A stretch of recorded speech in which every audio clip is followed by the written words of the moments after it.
ഇപ്പോൾ കൊല്ലപ്പെട്ട ആളുകളുടെ കണക്ക് നമ്മൾ പറയുമ്പോൾ ഏതാണ്ട് 65,000 പേർ കൊല്ലപ്പെട്ടു എന്ന് പറയുമ്പോൾ ഇത് നമ്മൾ ഇതുവരെ പുറത്തു വന്ന, അതായത് ആശുപത്രികളിലെ കണക്കുകളാണിത്.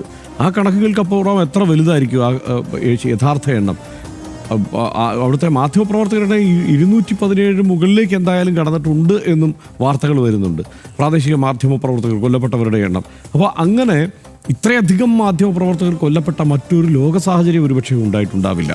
അപ്പോൾ അവരെ ടാർഗറ്റ് ചെയ്ത് മാധ്യമപ്രവർത്തകരെ കൊലപ്പെടുത്തുന്നു എന്ന സാഹചര്യം കൂടി അവിടെയുണ്ട്.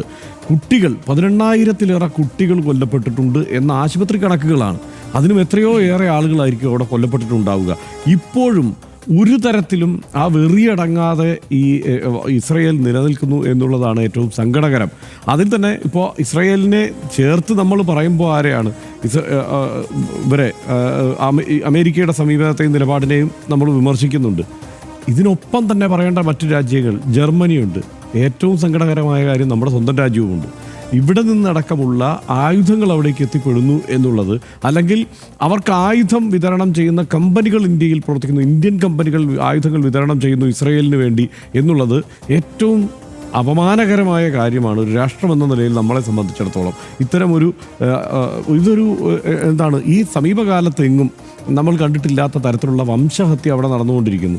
നമ്മൾ ഓരോ തവണയും ഇത് ആവർത്തന വിരസമാവുന്നെങ്കിൽ കൂടി ആവർത്തിച്ച് പറയാൻ ഞാൻ ശ്രമിക്കുന്ന ഒരു കാര്യം, ഈ ആലപ്പുഴ താലൂക്കിൻ്റെ അത്രയും മാത്രം വലിപ്പമുള്ള ഒരു സ്ഥലമാണ് ഗാസ എന്നുള്ളതാണ്. അതിൻ്റെ തെക്ക് ഭാഗത്തേക്ക് ഈ മനുഷ്യരെ ഇങ്ങനെ ആട്ടിപ്പായിച്ചുകൊണ്ടിരിക്കുകയാണ്. തെക്ക് ഭാഗത്തേക്ക് കടന്നു പോകുന്നതിനിപ്പോൾ പരിശോധനയ്ക്ക് ശേഷം തെക്ക് ഭാഗത്തേക്ക് കടത്തിവിടും.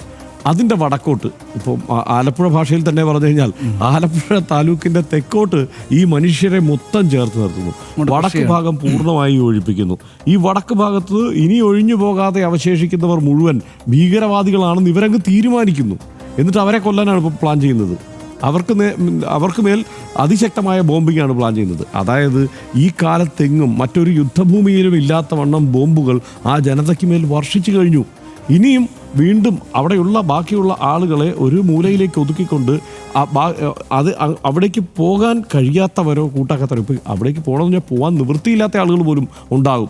നമ്മൾ അവിടെ നിന്ന് വരുന്ന ദൃശ്യങ്ങൾ കാണുന്നുണ്ടല്ലോ, ഈ നിരങ്ങിയും ഇഴഞ്ഞുമാണ് അവിടേക്ക് ആളുകൾ നീങ്ങുന്നത്. അതിന് പോലും പറ്റാത്ത ആളുകളെ ഇനി അങ്ങ് കൊന്നു കളഞ്ഞേക്കാമെന്നുള്ള ആലോചനയിലാണല്ലോ ഇവർ മുമ്പോട്ട് പോകുന്നത്. ഹമാസിന് തൽക്കാലത്തേക്കെങ്കിലും ഈ കാര്യത്തിൽ അമേരിക്ക മുന്നോട്ട് വച്ചിരിക്കുന്ന നിർദ്ദേശങ്ങൾ അംഗീകരിക്കുകയെ സാധ്യമാവുന്ന ഒരേ ഒരു വഴി, അതായത് ആ ജനതയെ കുരുതി കൊടുക്കാതിരിക്കാൻ അതിന് കീഴടങ്ങേണ്ടി അല്ലെങ്കിൽ വഴങ്ങേണ്ടി വരും എന്നാണ് ഞാൻ കരുതുന്നത്.